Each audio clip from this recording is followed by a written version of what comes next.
In this episode, we discuss digital minimalism and whether we should limit how much the internet has sway over our lives.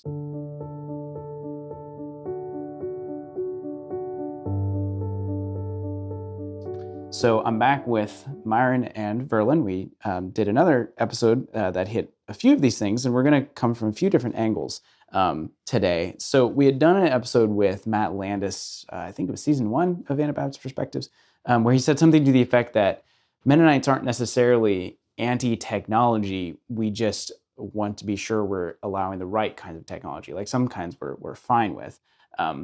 Anyway, that kind of stuck with me. And then I was reading a book recently called Digital Minimalism by Cal Newport, which I don't believe is a Christian really, but he's I don't know, reasonably popular when it comes to how the internet affects our lives and how to use it well. And he talks about the Amish and Mennonites in here. So I'm going to read 2 pieces from chapter 3 of this book, and I'd like to hear you all's response to this. Is he onto something? Is he way off?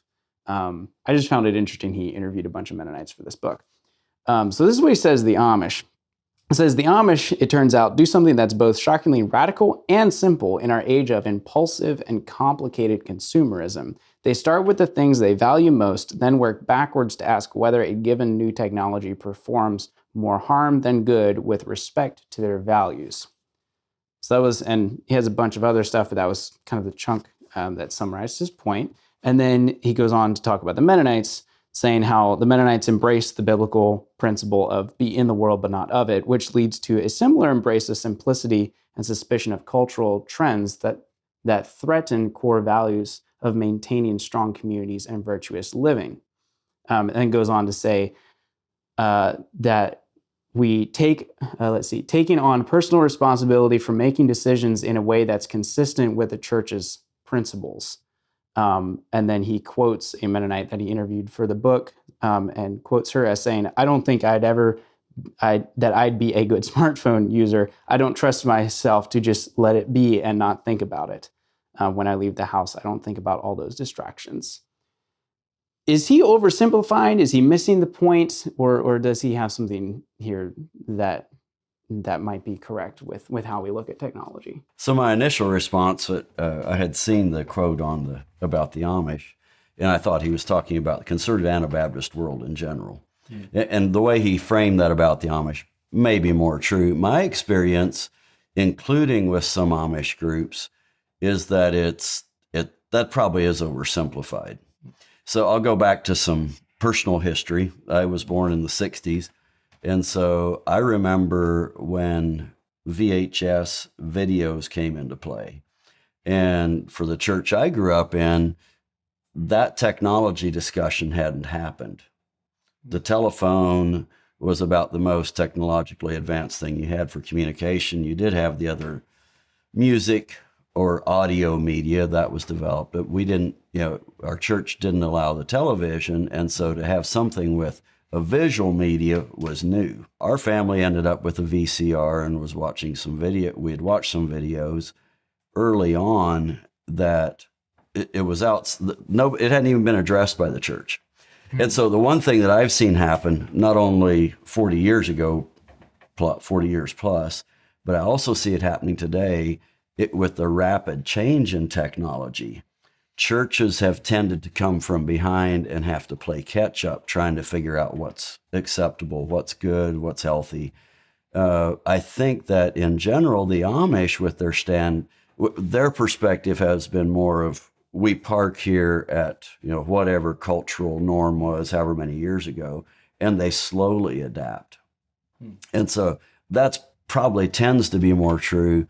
But I've seen some of the other tendency as well in some Amish communities where there is more of an underlying acceptance that now they play catch up of how to figure out how do we deal with what's there.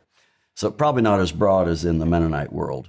But so that was my first reaction is, oh, that's a little oversimplified. But is he onto something?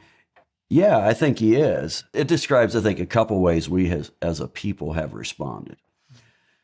So, how should we respond? That's maybe a whole other discussion because it's been over 10 years ago, one of the brothers in our church handed me a newspaper article And he said, Verlon, I think we need to think about this. What's happening is the cable companies are going to phones. And this was right when smartphones were coming out. And what this article was portraying in our local newspaper was saying television programming and that the way we interact with audio visual is going to change. And it did. It's changed majorly. And so, but even there, we didn't keep up with it. We didn't update that until several years ago in our own church description application of faith. And so I think it's a great discussion. I'd love to hear your input on it, Myron. I agree. It seems like Cal Newport is oversimplifying it a bit. At the same time, there was a discussion I had several years ago with somebody who was talking about, a lot of people's, call them English people or normal American people, their fascination with the Amish is it seems like such a simple, laid back lifestyle. Like it's not as complicated as a normal American's life might be. But this person mentioned to an Amish person, this English person mentioned to an Amish person that your life must be so simple. And the Amish person's response was that no, their life is not simple. In many ways, every single thing that they are doing, they're allowing or not allowing to affect them or be part of their culture is an intentional decision. And so where mainstream society is allowing, like, oh, okay, so smartphones came out. Well, that's the next phone we get is a smartphone, or this next piece of technology comes out and they just accept it, where the Amish are grappling with each and every one. And I think it's important here to make a distinction between technology as a whole and electronic technology as in phones or cameras or computers or that type of thing, because in many ways the Amish are very cutting edge when it comes to manufacturing technology or things like that. And this is not a discussion that's just limited to the Amish, so I don't think we need to dwell on that too long. But I think as Christian communities, as Anabaptist communities, we have placed a pretty high value on making corporate decisions on this type of thing. And so we do grapple with that a lot because we want to have some unity and uniformity to that. And at the pace technology is going, it's really difficult to do that.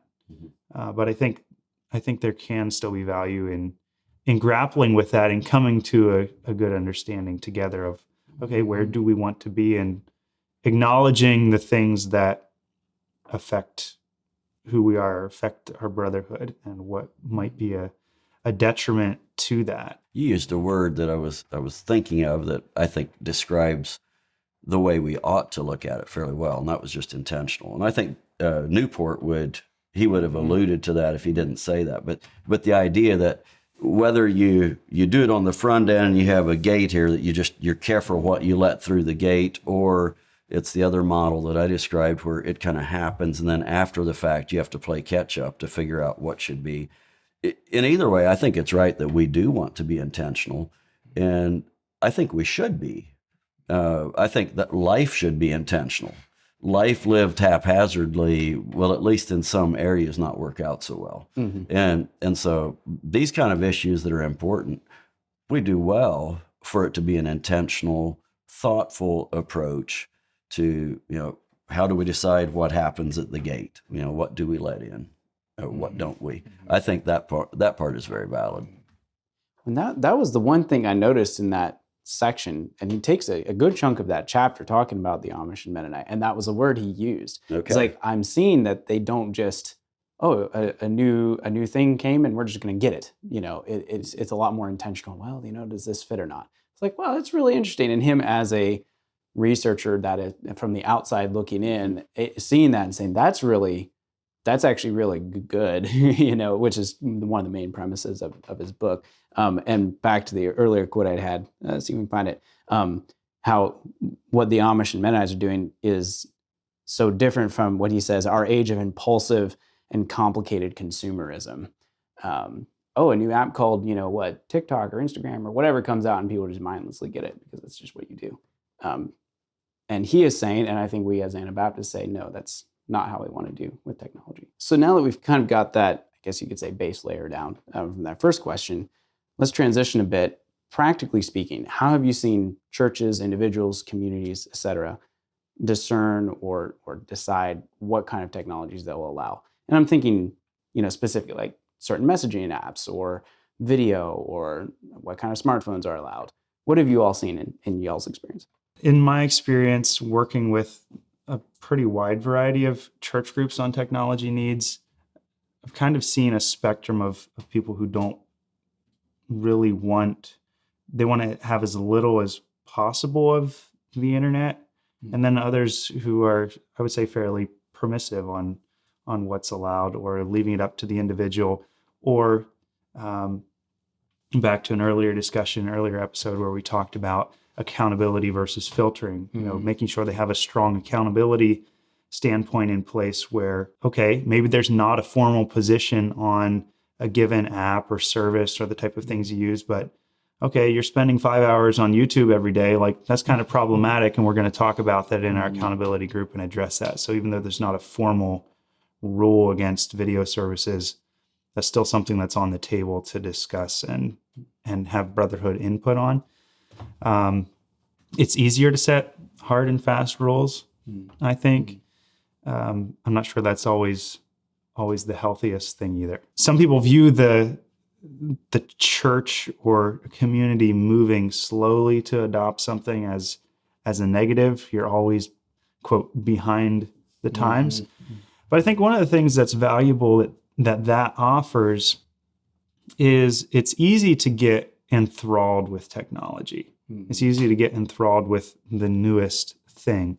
And I remember when I first got a smartphone, you go through and you're customizing everything and you're setting your ringtone to be perfect and all of this. And there's kind of that early newness that's there. And you're just really fascinated by what it can do. And that has since worn off. Like, I don't know when the last time was I have tweaked some of those settings that I would have cared a lot about early on. And so there's this settling in and realizing that it's a practical tool. The novelty is gone. And I don't know how to overcome that phase where you get something new and it's trivial and novel and it's really exciting. And then after a while, okay, it's a practical tool and this is what it's here for. It's serviceable. It does its purpose. But I think having some brotherhood input where those who have walked some of that path can give guidance to those who maybe haven't yet walked that path and say, hey, we've been there. We've seen what this has a tendency to do. And so from our standpoint and from our experience, it seems best to maybe draw a line over here where we're just not going to go there or accept that.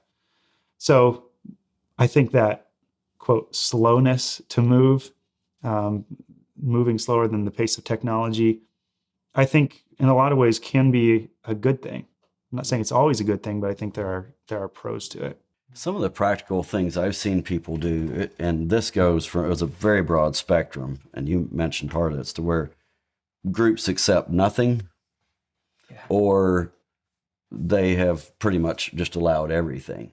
And so it's kind of been everything in between, where you've had ranges of whitelisting, where only certain places are allowed. I had a good friend that was from a group that, and this was a number of years ago, fairly early in broad acceptance of internet technology, but fairly large company. And he had the real problem of some of his vendors no longer accepted faxes.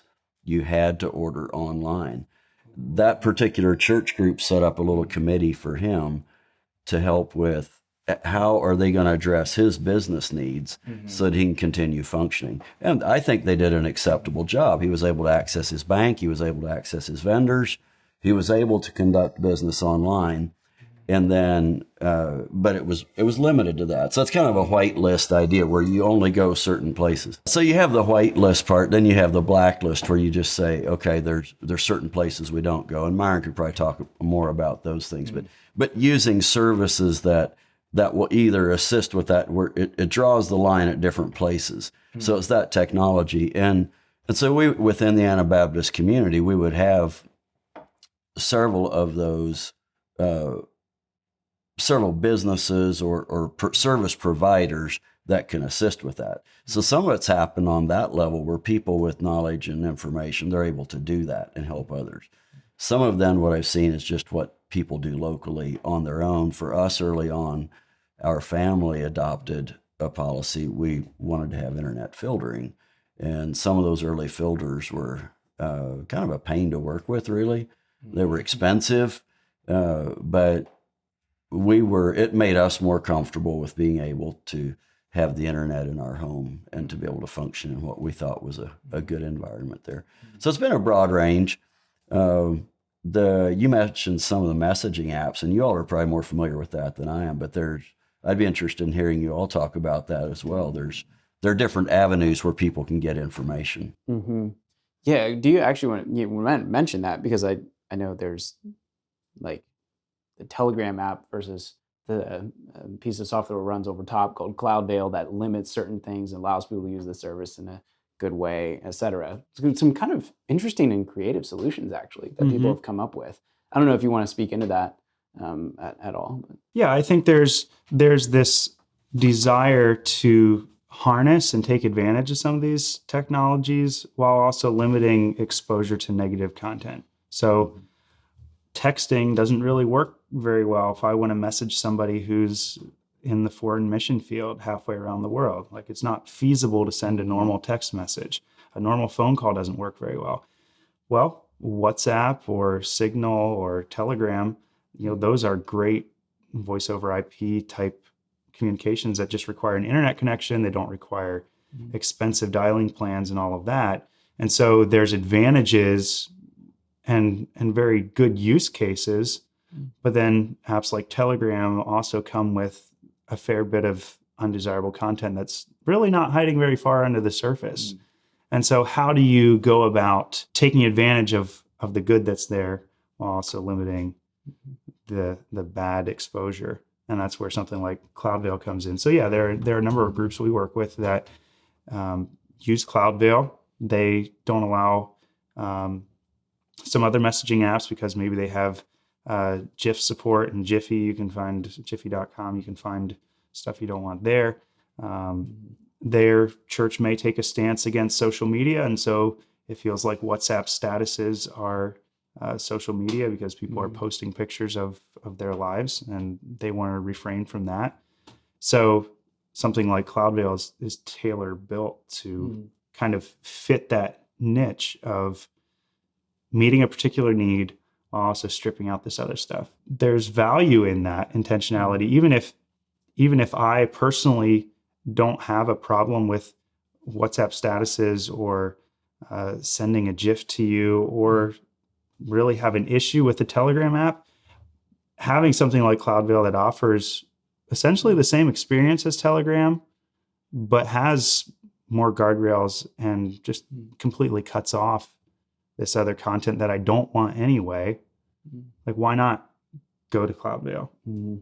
Just as one example of many areas where people have found a creative solution to taking advantage of harnessing the benefits while also mitigating the concerns. Yeah, I think that's the part that I really like about all of this is that level of intentionality. Instead of passively, I don't know what you would say, letting the internet happen to you, you're actually taking back some of that and saying, no, these are the things that we stand for and care about, and getting creative and building a solution. I think that's really powerful. If you could boil it down, what would you say is the single most helpful stance towards digital information technology that you all have seen or interacted with?